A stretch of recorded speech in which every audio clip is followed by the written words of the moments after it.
جمال الوجود بذكر الإله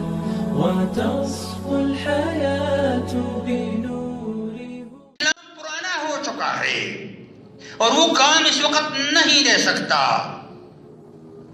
تو اسلام کا لانے والا اللہ عز و جل ہے، تو سورج کا لانے والا بھی اللہ عز و جل ہے۔ اگر سورج آج کام دے سکتا ہے، چاند کام دے سکتا ہے، آپ کی زمین کام دے سکتی ہے، آپ کا پانی اسی طرح آپ کا پیاس بجھا سکتا ہے، آپ کا دماغ اسی طرح سوچتا ہے، آپ کی آنکھ اسی طرح دیکھتی ہے، آپ کا کان اسی طرح سنتا ہے، اسی خالق کائنات نے تمام چیزیں آپ کے لیے مسخر کی ہیں، وہ پرانی نہیں ہو چکی تو اس کا حکم کیسے پرانا ہوا؟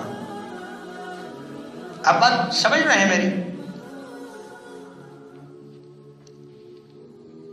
جب سے دنیا تخلیق ہوئی ہے ان انسانوں سے لے کر آج تک جو آپ کے چہرے پر دو آنکھیں ہیں اسی طرح دیکھ رہی ہیں، اس زمانے سے لے کر سورج اسی طرح حکم کا اتباع کر کے نکلتا ہے، طلوع ہوتا ہے، غروب ہوتا ہے، طلوع ہوتا ہے، اس کے چمک دھمک اور حرارت میں کوئی فرق نہیں آیا۔ چاند گھٹتا ہے، بڑھتا ہے، آپ کو موسم بتاتا ہے، اوقات بتاتا ہے، ابھی سردی، ابھی گرمی، ابھی بہار، ابھی خزان، اس میں اگر کوئی فرق نہیں آیا اور نہ آئے گا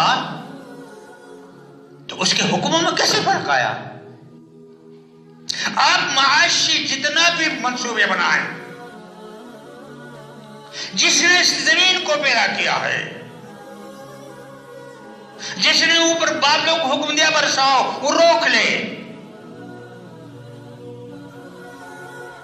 تو پھر آپ کی منصوبہ بندی کس کام کی ہے؟ ڈالر تو کسی نے نہیں کھائے،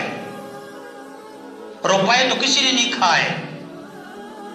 کچھ خدا کا خوف ہونا چاہیے۔ اور یاد رکھیے یہ لاٹھی اور ہتھکڑی اور جیل کی بات نہیں ہے، جب تک خدا کے خوف کا چوکیدار ہر سر پر نہیں ہوگا وہ باز نہیں آئے گا۔